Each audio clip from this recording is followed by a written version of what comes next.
I recently shifted my house, and then as we moved into my new house, my partner got me a brand new bookshelf.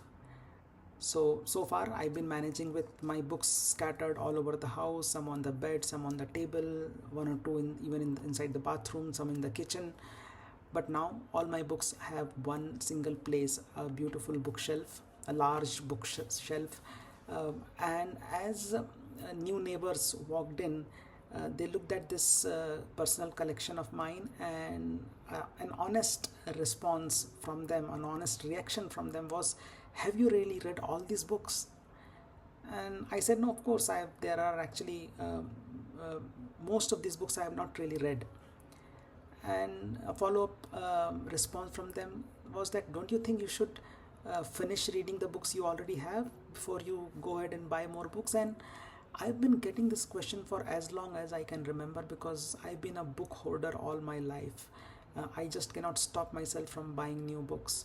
And usually the way I answer this question from friends and family and people who happen to see my personal collection, my personal library, is I would tell them that, I no, I just want to have all sorts of books accessible to me, so that anytime if I want to read about any specific idea, I should have options to go and pick up a book and read. But most of the time, this answer has been unconvinced. People have been unconvinced with this answer. And then one day I chanced upon a book by Nassim Taleb. It's called The Black Swan. And in the very first chapter, in fact, in the very first page after preface, he talks about this idea.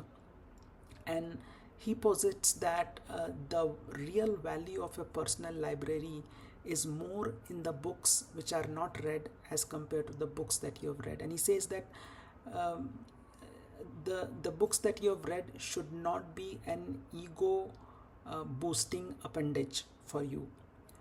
In fact, your personal library should not be treated as a billionaire would treat his luxury collection of cars, or a personal collection of rare artifacts. Your personal library is not that. Your personal library is a research tool. That means, and he has a name for it. Nassim Taleb calls it anti-library. Anti-library is a library where most of the books that you have are something that you have not read, or something that you have read maybe but you want to read them again. Because if you have as a book reader, the very first thing that every book reader, any serious book reader, would admit, that there are several books that they have read not just once, not just twice, but multiple times. And every time you read or reread a book, you understand something much better, which you realize that you had not figured it out in the first read. So the book becomes better in subsequent reads. So that's why an anti-library has books that you haven't read, or that you have read but you want to read them again. And Taleb says that the real value of a personal library actually comes from those unread books. And why does he say that? So there is a beautiful metaphor to capture this idea. It's called the island of knowledge. So think about, imagine that all your knowledge is like an island. Let's say an island which represents all the knowledge that you have in the world. Now, the water surrounding that island, the sea, the ocean, is the knowledge, the things that you don't know that you don't know. It's a knowledge that you have never been exposed, and you don't even know that such kind of things exist in the world. And the shoreline of that island, the place where the soil of the island, the sea beach, right, the shoreline meets the ocean, that's the edge of your knowledge.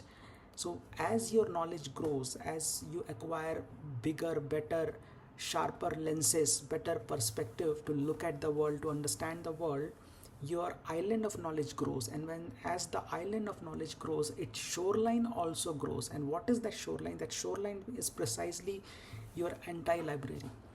The shoreline is the collection of unread books that you have.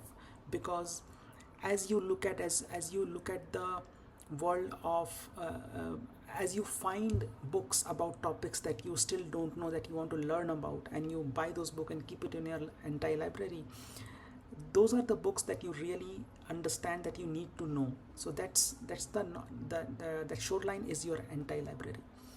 And the and as I said, the more your knowledge grows, bigger is your shoreline, which means as I get older, as my knowledge, my understanding of the world increases, my anti-library is bound to become bigger and bigger. That means the number of books that I haven't read will go on increasing, and I would posit that the day I die will also be the day on which my anti-library will have highest number of books ever, because it's always increasing.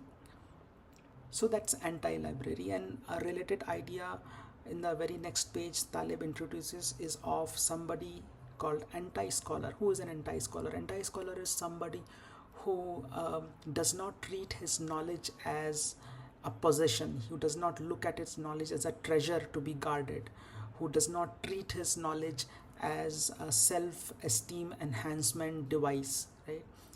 In fact, the purpose of a knowledge is, and this is a one of the core ideas in all of Taleb's work, is actively seeking to disprove what you know. And this strategy, this method of actively seeking disconfirming evidence against your beliefs, against your current knowledge, is what actually makes your current knowledge system, your current knowledge more robust, more useful for you. The only advice that I will give you is build an anti-library and keep growing your anti-library. Those unread books, they will keep staring back at you all your life menacingly, but that's good.